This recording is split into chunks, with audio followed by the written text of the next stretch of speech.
Hii ni Bugoma TV. Habari.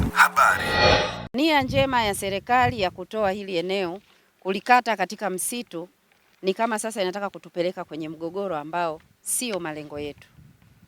Malengo ya serikali kutoa hii ardhi ni kuhakikisha kwamba wafugaji wanapata eneo la kufugia, basi na hayo maamuzi kwamba wakulima nao wapate eneo la kulimia kwa uchache, nayo ni maamuzi mazuri ambayo yameshirikisha pande zote mbili. Mfugaji apate eneo na mkulima apate eneo. Lakini kinachoonekana hapa sasa, mfugaji na mkulima ni kama mnataka kuingia kwenye mgogoro. Anayelima anasema mimi niendelee kubaki hapa hata kama mmetenga eneo la malisho ya mifugo, yeye alime pale pale. Mwisho wa siku mazao yakiliwa, mkulima atasema mfugaji ananionea kwa sababu mifugo imekula nini? Imekula mazao yake. Lakini ukisema mfugaji naye atoke, atakwenda kwenye maeneo ambayo hayaeleweki, na huko kwingine atakuta mashamba, itakuwa tena ni mgogoro juu ya mgogoro. Malengo ya serikali kutoa hiyo ardhi kwa wananchi wake ni malengo mazuri kwa kusaidia pande zote mbili. Sasa naomba msije mkachezea hii bahati mlioipata, msije mkaharibu thamani mliopewa ya kupata hii ardhi kutoka serikalini, kwa maana ardhi hii imekatwa kutoka kwenye msitu wa TFS ambao unamilikiwa na serikali. Msichezee hili jambo. Migogoro haina tija mahali popote. Mkubali, mtashirikishwa vizuri, muweze kupangwa vizuri. Wakulima kwenye eneo lile la ekari 5,000 na kitu, na wafugaji kwenye eneo hilo la ekari 7,000 na kitu. Mkishapangwa pale, ikionekana kama kuna haja ya maeneo, na kama yapo maeneo tutatazama. Lakini kama hakuna maeneo, basi mtu ana uhuru wa kwenda mahali popote kwenda kutafuta eneo kwa ajili ya kutosheleza mahitaji yake. Kwamba mimi najisikia kuwa mkulima, nataka kulima, lazima nitafute shamba. Mimi nataka kufuga, lazima nitafute sehemu ya kufugia. Kwa hiyo katika hili la kukubaliana kugawana haya maeneo, yule ambaye anaona labda eneo hili siwezi kukaa na wenzangu kwa sababu mimi nataka eneo kubwa zaidi na halipo, ruksa kwenda kutafuta maeneo mengine, kama vile tulivyozoea kwamba unaweza ukatafuta eneo popote bila kuvunja sheria, na kama eneo limetengwa kwa ajili hiyo, uende ukafanye kazi unayoitaka. Kwa hiyo jambo la kwanza ni hilo.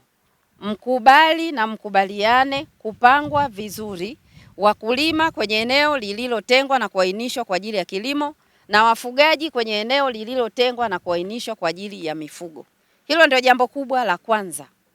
Yawezekana ni ule mgogoro unaofukuta ndio umepelekea hali hiyo, au yawezekana ni watu wengine ambao hawana nia njema wameanza kufanya uharibifu kwenye mradi huu.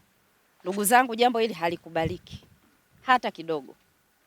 Mjipange mnavyojipanga. Mheshimiwa mwenyekiti wa kijiji uko hapa, mheshimiwa diwani upo, mkurugenzi upo, mkuu wa wilaya upo. Hujuma zinazofanywa kwenye maeneo haya hazikubaliki hata kidogo.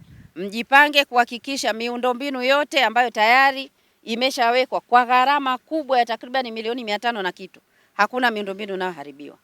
Na kama kuna hujuma ya aina yoyote, fanyeni uchunguzi, wanaofanya hivyo chukueni hatua zinazostahili.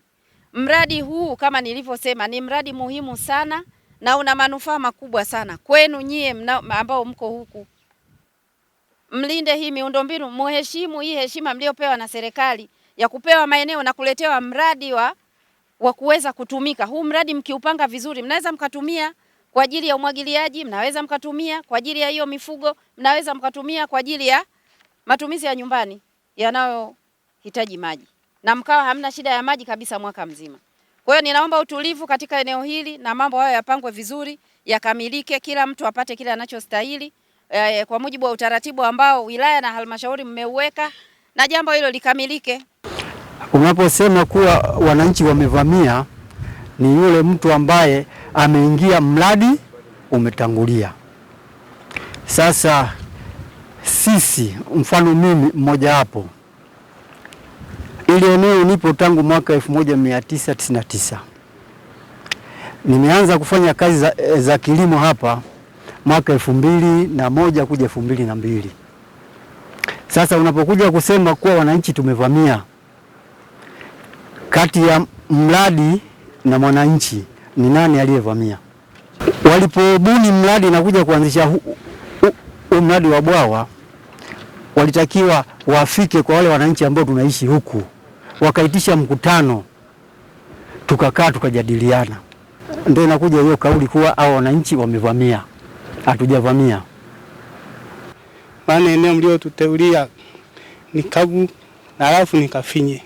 Kama kuna uwezekano unaweza kwa sasa hivi ukubwa, kwa kuwa sisi shule hatukuitumia, lakini tunaona mwisho ni kwenye hapo kwenye huo mlima, lakini tena pale tulipigaga mpaka mwanzo wakaacha wakasogeza tena huko mwanzo, lakini kakaendelea kuwa kadogo. Kwa hiyo tunaomba mheshimiwa mkuu wa mkoa, kama inawezekana maeneo tuongezewe. Mifugo ni mingi, yani haitoshi kabisa. Kingine josho, mifugo tunaharibiwa, zinaumia magonjwa kwa ajili ya kukosa majosho. Hii ni Bugoma TV habari.